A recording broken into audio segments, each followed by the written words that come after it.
Večerné správy z Trenčína. Dobrý večer z Trenčína. Dnes vám prinášame výber správ, ktoré hýbu mestom aj celým regiónom. Poďme na to. Žďársky upozorňuje na pochybenia na športovej škole v Trenčíne. Mestský poslanec Simon Žďársky zverejnil nové informácie o možných pochybeniach v riadení Trenčianskej športovej školy. Upozorňuje na netransparentné postupy, ktoré sa podľa neho opakujú. Vo videu, ktoré zverejnil na sociálnych sieťach, tvrdí, že by situáciu mala prešetriť školská inšpekcia a zriaďovateľ. Majstrovstvá Európy U21. Tento týždeň futbalová horúčka vrcholí.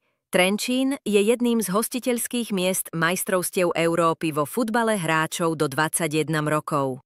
Tento týždeň sa na štadióne Sihoť odohrajú 3 atraktívne zápasy skupiny C. Streda 11. júna o 21:00 Portugalsko versus Francúzsko. Sobota 14. júna o 21:00 Portugalsko versus Poľsko. Zápasy lákajú fanúšikov z celého regiónu. Mesto preto upozorňuje na zvýšený pohyb chodcov aj dopravné obmedzenia v okolí štadióna, najmä v podvečerných hodinách.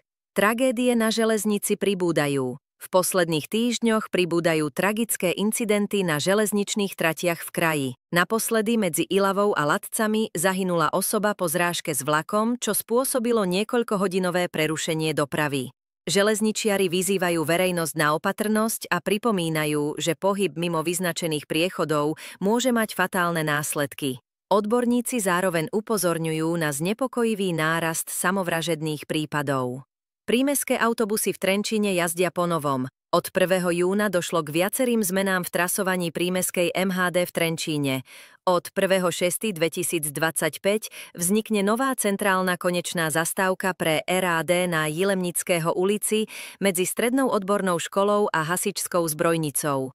Mesto odporúča všetkým cestujúcim, aby si pred cestou overili aktuálne poriadky. Brezina má nové traily aj lesnú učebňu. Lesopark Brezina ponúka ďalší dôvod na výlet.